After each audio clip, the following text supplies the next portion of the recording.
Hello everyone, this is Sunil Jangra, your physics educator. Welcome to the channel. तो कैसे आप सब? आई होप सभी अच्छे होंगे, अच्छे से पढ़ रहे होंगे। तो आज हम डिस्कस करने वाले यार इस वीडियो के अंदर जो सीबीएसई के द्वारा नया सिलेबस आया है, और देखेंगे कि कौन कौन से टॉपिक आप लोगों को पढ़ने और कौन कौन से चैप्टर बहुत ज़्यादा इंपॉर्टेंट है, कौन सा टॉपिक ऐसे हैं जो जिन पे आपको कम ध्यान देना है, कौन सा टॉपिक ऐसे जिस पे आपको ज़्यादा ध्यान देना है। तो सब चीज़ों के बारे में हम यहाँ पे बात करने वाले हैं। ओके, तो सिलेबस का एक ओवरव्यू हम यहाँ पे करेंगे बेटा जी। सबसे पहले आप लोगों को मैं बोलूँगा कि डिस्क्रिप्शन में टेलीग्राम का लिंक है बेटा जी, ठीक है? डिस्क्रिप्शन में टेलीग्राम का लिंक है, तो टेलीग्राम चैनल को ज़रूर से जॉइन कर लेना, क्योंकि जो भी क्लासेस आपको इस चैनल पे मिलती है, कई बार क्या होता है कि यूट्यूब की तरफ से नोटिफ़िकेशन नहीं आता, उनके लिंक वहाँ पे सेंड कर दिए जाते हैं, भेज दिए जाते हैं, और साथ में जो सेशन होता है यूट्यूब पे हो या फिर बेटा जी स्पेशल क्लास में हो, तो वहाँ पे आपको उसके नोट्स वगैरह मिल जाते हैं, लेक्चर नोट्स। तो टेलीग्राम चैनल ज़रूर से जॉइन कर लेना, लिंक डिस्क्रिप्शन बॉक्स में है, ठीक है? तो आगे बढ़ते हैं। सबसे पहले हम एक बार देख लेते हैं कि यार सीबीएसई ने ये जो सर्कुलर है कब दिया था। देखो, सिलेबस काफ़ी दिन पहले आ चुका था, 28 मार्च को जो है सिलेबस जो है बेटा जी आ गया था, ठीक है? और ये आपको सीबीएसई की ऑफिशियल वेबसाइट पे मिल जाएगा सर्कुलर, ठीक है बेटा? तो इसमें बताया गया था कि सेकेंडरी और सीनियर सेकेंडरी का जो एकेडमिक सेशन है, मतलब उसके लिए जो है सिलेबस आ चुका है, ठीक है? ये तो चलो छोटी-मोटी बात हुई। अब बात कर लेते हैं कि हम स्टार्ट कर रहे हैं क्लास 12th फिज़िक्स, और आपको पता है कि फिज़िक्स का पेपर बाकी सब्जेक्ट के कंपैरिज़न, केमिस्ट्री हो, मैथ्स हो, बायो हो, उनके कंपैरिज़न में मुश्किल ही आता है। सब्जेक्ट थोड़ा मुश्किल है, बट पेपर भी मुश्किल आता है। तो फिर बहुत ज़्यादा मुश्किल हो जाती है बच्चों को ना। तो इसलिए बेटा जी आप लोगों को एक बार से पहले देख लेना है। जैसे वो होता है ना कि घर बनाने के लिए पहले आप एक जगह लेते हो, आप एक एरिया फिक्स करते हो, है ना? कि भई 100 गज है, 200 गज है, 300 गज है, तो उसमें घर बनाते हो ना। तो आपको पढ़ने से पहले पता होना चाहिए कि क्लास 12th में आपको कौन-कौन से चैप्टर पढ़ने हैं और चैप्टर्स के अंदर भी क्या-क्या चीज़ें पढ़नी है। ठीक है बेटा? चैप्टर्स के अंदर भी क्या-क्या चीज़ें पढ़नी है। तो हमारे पास बेटा जी 9 यूनिट होंगी। कितनी यूनिट होंगी बेटा? 9। और इन 9 यूनिट में हमारे पास 14 चैप्टर होंगे। चैप्टर 1 टू चैप्टर 14 होने वाले हैं, ठीक है? मैं एक बार आप लोगों को बता दूँ, देखो, यहाँ पे अगर मैं बात करूँ जो हमारा चैप्टर नंबर फर्स्ट है, मतलब पहले मैं आपको आसान चैप्टर बता देता हूँ, ठीक है? कौन-सा चैप्टर बता देता हूँ बेटा? आसान चैप्टर बता देता हूँ। जैसे कि हमारे पास जो चैप्टर नंबर 5th है बेटा जी, ठीक है? मैं लिख देता हूँ अगर यहाँ पे विज़िबल नहीं है। Chapter number 5th, chapter number 6th आप लोगों के पास, ठीक है? Chapter number 8th, chapter number 11, 12, 13, 14, ये आसान चैप्टर हैं, ईज़ी चैप्टर हैं बेटा जी, ठीक है? और लगभग-लगभग अगर आप देखोगे तो ये 19 नंबर ये हैं, और लगभग-लगभग 9 नंबर के ये हैं। तो 28 से 30 नंबर की जो फ़िज़िक्स है बेटा, वो आसान रहने वाली है। बट इतनी आसान नहीं है कि बस देखी और हो गई। भई मतलब आसान का मतलब होता है कि भई ये ईज़िली समझ में आ जाएगी, और इनके ऊपर जो क्वेश्चन होंगे वो ज़्यादा घुमा-फिरा के नहीं आएँगे, डेरिवेशन इनके अंदर इतनी नहीं है, और जो न्यूमेरिकल आएँगे वो फ़ॉर्मूला बेस्ड आएँगे। ठीक है? तो ये चैप्टर आसान चैप्टर हैं। तो आधी फ़िज़िक्स में मुश्किल कौन से लगते हैं बच्चों को? यार चैप्टर फर्स्ट थोड़ा मुश्किल लग जाता है बच्चों को, चैप्टर 4 थोड़ा मुश्किल लग जाता है। ऑप्टिक्स मैं मुश्किल नहीं बोलूँगा, लेंथी है। लंबा लंबा चैप्टर है, मतलब ज़्यादा टॉपिक्स है। दैट्स व्हाई बच्चों को थोड़ा लगता है कि हाँ यार, ये बड़ा चैप्टर है, मुश्किल है ना? बट ऐसा नहीं है। रे ऑप्टिक्स यार अगर आप ढंग से पढ़ोगे तो मुश्किल नहीं है, सिर्फ़ लंबा चैप्टर है। ठीक है? बट कई बच्चों को लगता है, तो आप इसको काउंट कर सकते हैं बेटा जी। बाकी सब बचे जो चैप्टर्स हैं वो ठीक-ठाक से लेवल के हैं। ओके, तो यहाँ से एक बार पता लग गया कि भई 14 चैप्टर हैं, जिसमें से आधे चैप्टर जो हैं, लगभग आधे चैप्टर 3 और 4 7 चैप्टर जो हैं बिल्कुल आसान चैप्टर हैं। ईज़ी थ्योरी है, न्यूमेरिकल आएँगे तो फ़ॉर्मूला बेस्ड आएँगे, और डेरिवेशन इतनी नहीं है इनके अंदर, ओके? बाकी के अंदर डेरिवेशन भी है, कॉन्सेप्चुअल क्वेश्चन भी आ जाते हैं, ये सब, ठीक है? एक बार चैप्टर्स के अंदर देख लेते हैं। जैसे इलेक्ट्रिक चार्जेज़ एंड फील्ड में आपको ये टॉपिक्स करने हैं बेटा जी। अगर मैं आप लोगों को सीधा-सा हिसाब बताऊँ तो न्यू सिलेबस जो, मतलब न्यू सिलेबस का अगर आपको ध्यान देना है कि न्यू सिलेबस में हम क्या-क्या पढ़ें, तो बेटा न्यू सिलेबस में जो न्यू एनसीईआरटी है ना? वो फ़ॉलो कर लेना, तो वही है इसके अंदर भी। ठीक है? जैसे कि चार्ज कंज़र्वेशन आ गया, इलेक्ट्रिक चार्ज आ गया, Coulomb's law, force between point charges, multiple charges, superposition principle, continuous charge distribution, तो ये सब चीज़ें बेटा जी, ठीक है? और इसमें आपको ध्यान कहाँ देना है? सेकंड चैप्टर में ध्यान देना है। सेकंड चैप्टर में क्या है? लास्ट टाइम के मुकाबले में ही मतलब सारी चीज़ें हैं जो लास्ट टाइम थी वही इस टाइम है। बस आपको सिर्फ़ एक चीज़ का ध्यान देना है, यहाँ पे इन्होंने लिखा energy stored in a capacitor, उसकी डेरिवेशन नहीं है, सिर्फ़ फ़ॉर्मूला करना है। मतलब आपको एक बार कॉन्सेप्ट पढ़ लेना है, उसकी डेरिवेशन कैसे आई है वो देख लेनी है, बट उसकी डेरिवेशन करनी नहीं है। तो न्यूमेरिकल के चांसेस सबसे ज़्यादा होंगे। किसके चांसेस सबसे ज़्यादा होंगे बेटा जी? न्यूमेरिकल के, क्योंकि डेरिवेशन नहीं है तो न्यूमेरिकल बनेगा ही बनेगा बेटा, ठीक है? इसके बाद थर्ड चैप्टर है, छोटू चैप्टर है। करंट क्या होता है? कैसे ये फ्लो करता है? ड्रिफ्ट वेलोसिटी क्या होती है, मोबिलिटी, छोटी-छोटी सी डेफिनेशन है, ओम्स लॉ 10th में पढ़ा होगा, 9th में, ठीक है? उन पे जो है कुछ ग्राफ्स हैं, लीनियर, नॉन लीनियर, एनर्जी क्या होती है, पावर, रेजिस्टिविटी, कंडक्टिविटी, छोटी-छोटी डेफिनेशंस आ रही हैं बेटा जी। Temperature dependence, internal resistance of a cell और सेल के कॉम्बिनेशन, तो ये सब चीज़ें, ठीक है? छोटू चैप्टर है बट अच्छा है, ठीक-ठाक सा है, ना मुश्किल है, ना आसान है, ये बीच का है एक मतलब मॉडरेट सा चैप्टर है ये, ओके? तो इसको अच्छे से पढ़ लेना, काम आता है। इसी तरीके से बेटा जी हमारे पास चैप्टर नंबर 4th बचता है, जिसमें कॉन्सेप्ट ऑफ मैग्नेटिक फील्ड आता है, टेस्टेड एक्सपेरिमेंट आता है, बायड-सावर्ट्स लॉ। तो इसमें ध्यान क्या देना है? ध्यान ये देना है कि जो हम यहाँ पे सोलेनॉइड करते हैं, वो सिर्फ स्ट्रेट सोलेनॉइड पढ़ना है, टोरॉइड वाला नहीं करना है, टोरॉइडल सोलेनॉइड नहीं करना, और उसमें भी सिर्फ हमें क्या पता होना चाहिए? क्वालिटेटिव ट्रीटमेंट पता होना चाहिए। मतलब जो ये स्ट्रेट सोलेनॉइड हम पढ़ेंगे, इसके बारे में सिर्फ एक आइडिया हो, इसका फॉर्मूला पता हो। क्या इसकी खास बात होती है वो? कोई डेरिवेशन नहीं करनी है। ठीक है बेटा? चलो, इसी का ही बाकी बचा पार्ट आता है 4th चैप्टर का। फोर्स होने ये थोड़ा बड़ा चैप्टर है पहले चैप्टर के कंपैरिजन में, मतलब पहला चैप्टर भी बड़ा है, चौथा भी चैप्टर बड़ा है। Force on A current carrying conductor in uniform magnetic field, force between two parallel current carrying conductors, definition of ampere, आसान है, छोटा सा है ये। टॉर्क क्या होता है? और टॉर्क से रिलेटेड ही टॉपिक आ जाएगा, करंट लूप, मैग्नेटिक डाइपोल, और बेटा जी इसी के साथ जो ये टॉर्क वगैरह हम पढ़ रहे हैं सारा मूविंग कॉइल गैल्वेनोमीटर में काम आता है।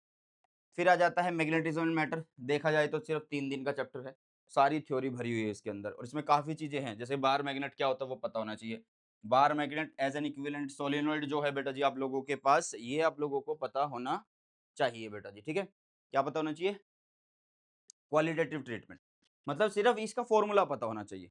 क्या पता होना चाहिए बेटा जी आप लोगों को? इसका फ़ॉर्मूला पता होना चाहिए, सिर्फ क्वालिटेटिव ट्रीटमेंट करना है। इसी तरीके से बाकी सब चीज़ें हैं उनके भी मतलब देखो हम जो आपका एक्सियल इक्वेटोरियल ये सब चीज़ें पढ़ेंगे, चैप्टर फर्स्ट में पढ़ेंगे।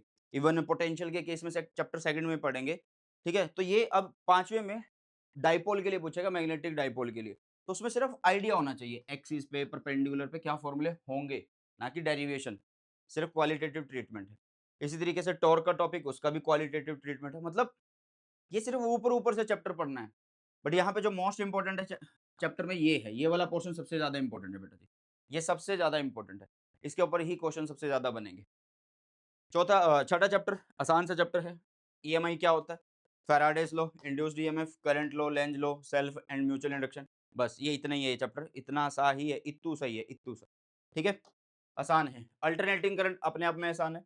अल्टरनेटिंग करंट में आपको क्या करना है? अगर आप एलसीआर पढ़ लेते हो तो पूरा चैप्टर, लगभग पूरा चैप्टर कवर हो जाता है बेटा जी। और इसी के अंदर एसी जनरेटर और ट्रांसफार्मर ये सब आते हैं। एक बार से देख लेना, अच्छा चैप्टर है।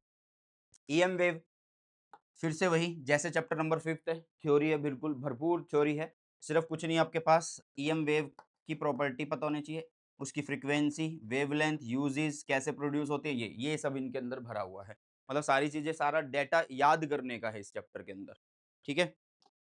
चलिए, फिर आता है बेटा जी ऑप्टिक्स। ऑप्टिक्स थोड़ा बड़ा-सा चैप्टर है, जैसे मैंने बोला कि लेंथी चैप्टर है, बट वही है कि इसमें यहाँ पे देखने में लग रहा होगा कि यार थोड़ा तो लिखा हुआ है, ये चैप्टर फर्स्ट और फोर्थ की तरह ही तो है, लेकिन अंदर इनके पार्ट्स बहुत ज़्यादा होते हैं। ठीक है बेटा? तो इम्पोर्टेंट टॉपिक की अगर मैं बात करूँ, तो सारा ही कुछ इम्पोर्टेंट है यार इस चैप्टर में, तो मतलब रिफ्लेक्शन अपने आप में इम्पोर्टेंट है, इसके अंदर रिफ्रैक्शन आ गया, वो अपने आप में इम्पोर्टेंट है, पावर ऑफ लेंस आ गया और प्रिज़्म आ गया, फिर ऑप्टिकल इंस्ट्रूमेंट भी इम्पोर्टेंट, तो पूरा चैप्टर इम्पोर्टेंट है। ठीक है? चलो बेटा, तो वेव ऑप्टिक्स में ध्यान दीजिए, किसके ऊपर? देखो यहाँ पे वाईडीएससी एक हमें डेरिवेशन आता था पहले, ठीक है? तो आपको क्या करना है, young double slit experiment and expression for fringe width, बस पढ़ना है, नो डेरिवेशन, सिर्फ फाइनल एक्सप्रेशन की नीड है। इसमें भी डेरिवेशन नहीं करनी, सिर्फ एक बार स्टेप्स देख लेने हैं, समझ लेना है, लास्ट फॉर्मूले को पकड़ लेना है। लास्ट फॉर्मूले को पकड़ लेना है बेटा जी, ठीक है? चलो जी।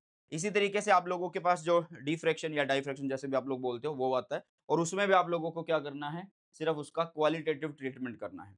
क्या करना है बेटा जी? सिर्फ क्वालिटेटिव ट्रीटमेंट करना है, ठीक है?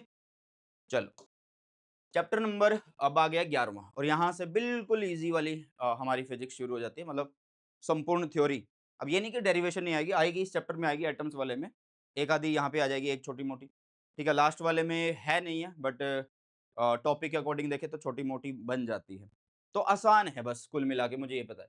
तो इसमें बेटा जी आपको ड्यूल नेचर पढ़ने होते हैं, किसके? रेडिएशन और मैटर के, मतलब बहरूपी हैं ये दोनों। रेडिएशन और मैटर दोनों बहरूपी हैं, इनके 2-2 रूप हैं। ओके? तो ड्यूल नेचर पढ़ेंगे बेटा इसमें। मेन होता है फोटोइलेक्ट्रिक इफेक्ट, पूरा चैप्टर इसी पे चलता रहता है, ठीक है? पूरा चैप्टर इसी के ऊपर चलता रहता है बेटा जी।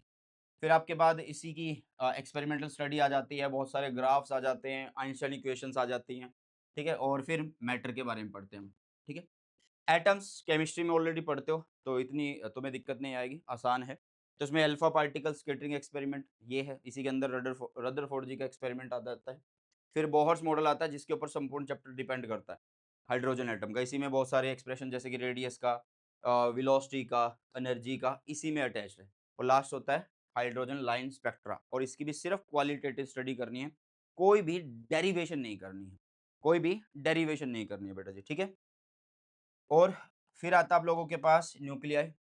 एटम पढ़ लिया, तो एटम के अंदर न्यूक्लियस होता है भाई, अब उसको पढ़ेंगे। कंपोजिशन क्या होती है, किससे बना होता है, साइज कैसे निकालते हैं, उसके रेडियस के बारे में पढ़ेंगे। न्यूक्लियर फोर्स मतलब वहाँ पे न्यूक्लियस में यार प्रोटॉन प्रोटॉन पड़े हुए हैं, न्यूट्रॉन पड़े हुए हैं, तो वो बंधे कैसे हुए हैं? क्योंकि प्रोटॉन प्रोटॉन पॉजिटिव पॉजिटिव तो एक दूसरे को रिपेल कर सकते हैं, तो न्यूक्लियर फोर्स के बारे में पढ़ना ज़रूरी है, ठीक है? स्टेबिलिटी पढ़ेंगे हम यहाँ पे। मास एनर्जी रिलेशन है, एक ग्राफ आएगा, नहीं पहले एक इक्वेशन आएगी, फिर उसके बाद मास डिफेक्ट आएगा बेटा जी, फिर बाइंडिंग एनर्जी पर न्यूक्लियॉन्स, ये आता है, ये ग्राफ अच्छा है, इंपॉर्टेंट ग्राफ है, ठीक है? और इसी के बाद फिर आता है न्यूक्लियर फिजन एंड फ्यूजन।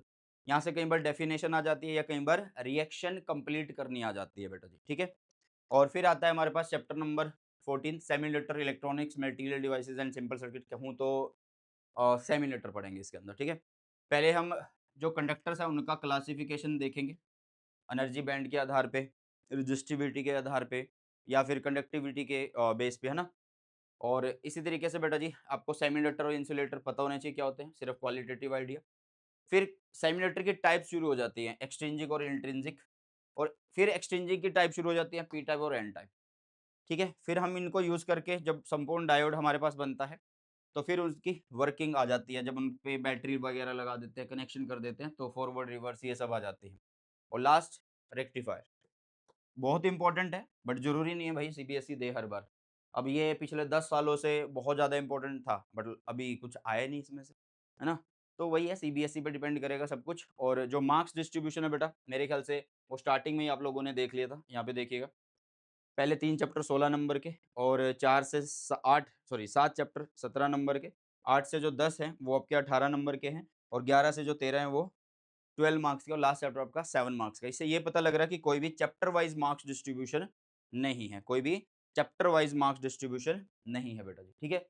तो अभी ये थी हमारी सिलेबस की वीडियो, बट आगे बढ़ने से पहले मैं आप लोगों को बता दूँ, अगर आप फोड़ना चाहते हैं अपने बोर्ड एग्ज़ाम के अंदर 2025-26 के अंदर, अगर आप फोड़ना चाहते हो, कि आपको लगता है कि यार फिज़िक्स में मुझे डर है, तो सर की क्लासेस जॉइन करनी है, तो आप मेरा बैच ले सकते हैं बेटा, या संपूर्ण बैच ले सकते हैं जिसमें आपको केमिस्ट्री, बायो, मैथ्स, इंग्लिश सब मिल रहा होगा। तो अनअकैडमी पे अभी चला हुआ बेटा जी ऑफर 60% का, ठीक है? और ये 31 मई तक जो है बेटा जी वैलिड रहने वाला है। ये कब रहने वाला है बेटा जी? 31 मई तक वैलिड रहने वाला है बेटा जी। कब रहने वाला है ये? 31 मई तक वैलिड रहने वाला है। तो आपको एक कोड यूज़ करना है, सुनील 10। आपको क्या यूज़ करना है बेटा जी? एक सुनील 10 यूज़ कर लेना है। इससे आप लोगों को क्या होगा, जो डिस्काउंट है वो अवेल हो जाएगा, ठीक है? तो अभी हम कल से नहीं, आज से ही शुरू कर रहे हैं यार सीरीज़। फिर किसके लिए? 2025-26 बोर्ड एग्ज़ाम के लिए, ठीक है? तो चलिए इसी के साथ इस वीडियो सेशन को करते हैं समाप्त, तो मिलते हैं जल्दी से नए सेशन में। सो बाय, टेक केयर, जय हिंद, वंदे मातरम।